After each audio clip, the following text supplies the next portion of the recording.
Salut, alors bienvenue dans ce tutoriel consacré aux règles liées aux intersections. C'est toujours pour préparer la SSR2, encore le code de la route. Alors on va voir tout de suite le cas général, le cas le plus simple, le plus courant, celui du carrefour. Eh bien, en tout cas, il faut savoir que lorsqu'on s'approche d'une intersection de route, on doit vérifier bien sûr la chaussée que l'on va croiser, si elle est libre. Et puis, bien sûr, dans ce cas-là, adapter son allure, bien sûr la modérer, justement si on ne voit pas très bien ou si les conditions sont mauvaises. Alors si on ne respecte pas cela, ça peut entraîner une perte de 4 points ou encore une amende de catégorie 4 à 90 €. Alors on va voir quelques règles. La première, c'est la règle la plus courante, la priorité à droite. Alors il faut savoir, lorsque deux conducteurs abordent une intersection par des routes différentes, le conducteur qui vient par la gauche est toujours tenu de céder le passage à l'autre conducteur. Donc ici, dans ce cas, le cycliste va devoir laisser passer la voiture rouge. Par contre aussi, la voiture rouge va devoir laisser passer la voiture bleue. Bon, du coup, le cycliste passera en dernier. Alors, règle 2, c'est la règle où on a un agent qui règle la circulation. Alors, il faut savoir que ce qui va primer, c'est les indications données par cet agent. C'est lui qui va régler la circulation et du coup, les signalisations seront secondaires. Alors, quelque chose que tu dois savoir, si l'agent est de profil, bien sûr, on peut passer. Par contre, si l'agent est de face ou encore de dos, il faut s'arrêter.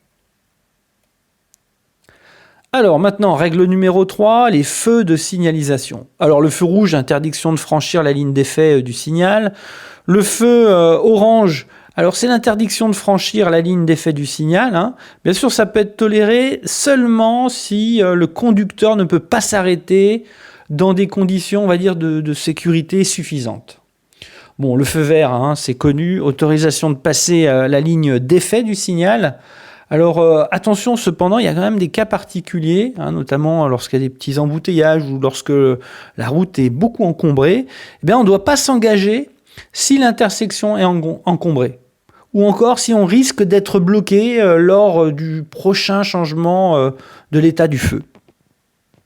Donc pareil, amende catégorie 4 avec retrait de points. On passe à la règle numéro 4, celle à nouveau des feux tricolores. Il faut savoir que les véhicules qui tournent à droite ou à gauche, alors que le feu est vert, à ce moment-là, on doit laisser passer les personnes engagées sur le passage pour piétons de la rue qui est perpendiculaire. Donc ici, on voit bien le cycliste qui est engagé, bien sûr, il a le feu vert, mais il va devoir laisser passer les piétons qui ont aussi le petit bonhomme vert. Donc c'est d'abord les piétons qui seront prioritaires. Alors, règle 5, la flèche clignotante orange que tu vois sur la photo.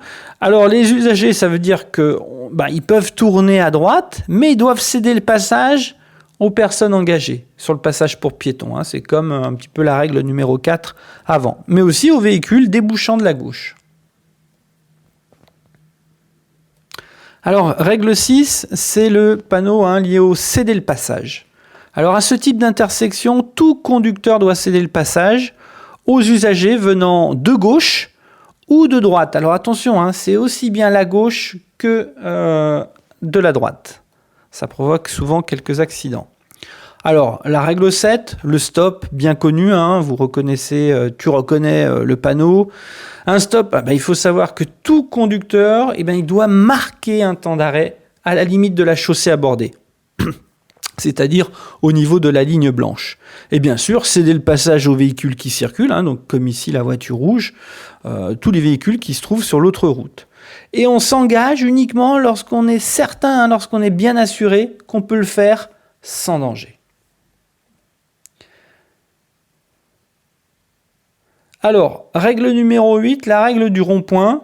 Alors là, c'est plus particulièrement le rond-point qui n'a pas de signalisation, il y en a.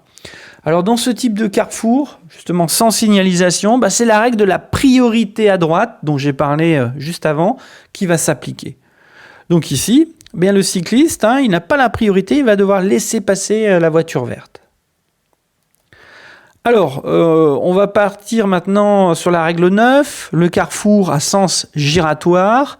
Alors, Tout conducteur qui aborde un carrefour de ce type, à sens giratoire, il est tenu de céder le passage aux usagers circulant sur la chaussée, qui ceinturent, qui font le tour du carrefour à sens giratoire. Voilà, on n'est pas prioritaire, on attend son tour.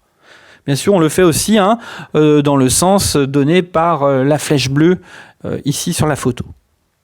Le parcours donc doit toujours s'effectuer en circulant à droite, on va dire dans le sens contraire aussi des aiguilles d'une montre. Alors, la règle numéro 10, celle du passage à niveau avec un signal automatique, là que l'on voit très bien sur l'image. Quand un train va passer, les feux rouges clignotants s'allument. À ce moment-là, il y a une sonnerie aussi qui retentit, puis on a les demi-barrières qui s'abaissent. Pendant tout ce temps, c'est formellement interdit de franchir le passage à niveau, bien sûr, que l'on soit à pied, en deux roues, en voiture, c'est strictement interdit. Alors attention, il peut y avoir aussi deux trains à ce moment-là qui peuvent se suivre ou encore se croiser. Donc le passage n'est autorisé vraiment qu'une seule fois, c'est-à-dire lorsque les barrières sont bien relevées et encore que le feu rouge est éteint. Donc il faut bien que ces conditions soient réalisées.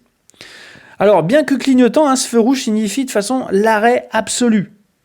Alors que le feu clignotant orange que l'on peut voir, que l'on peut trouver dans la circulation, ça signifie plutôt prudence et ralentir. Mais en tout cas, il faut être très vigilant. Voilà, merci à toi, merci, et puis à très bientôt. Salut! Wow!